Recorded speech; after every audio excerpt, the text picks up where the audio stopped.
So we're in Hyderabad today. We're having a regional meeting, and we have regional meetings from time to time.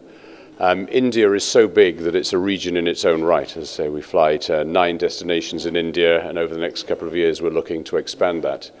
But we try and do it sometimes in different cities. And obviously Hyderabad, is really expanding, and it's at the centre of much of the increase in commerce and IT and infrastructure. So it's such an obvious place to do it at the moment. So it's really good to be here.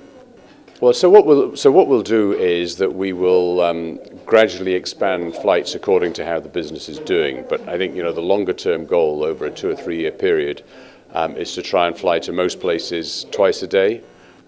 So that allows people to go in the morning, come back in the evening, or go in the evening, come back in the morning, connect, whatever they need to do. So I think the longer term goal would be to get to 14 flights a week in Hyderabad.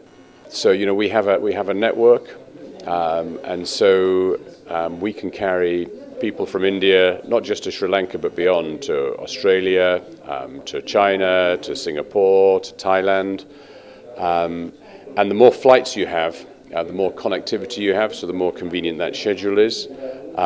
Sri Lanka is in a perfect place to connect if you're coming from particularly south and east of India. And what we find is that as you then add flights, the schedules become more attractive and more people fly, and it sort of feeds off itself. It becomes a sort of virtuous circle.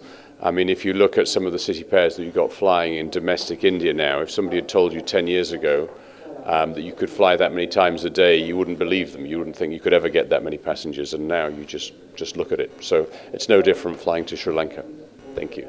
India has a lot of potential for Sri Lankan Airlines network, and we used to operate more than 125 flights a week, but right now it's about close to 90 flights a week. So, but if you look at out of India, or from almost all the airports, the outbound travel has increased, the number of frequencies increased. In Hyderabad itself, more than 20% compared to pre-COVID. There is a lot of potential out of India and even from Hyderabad, and we are working on that to increase the numbers into Sri Lanka and to our network.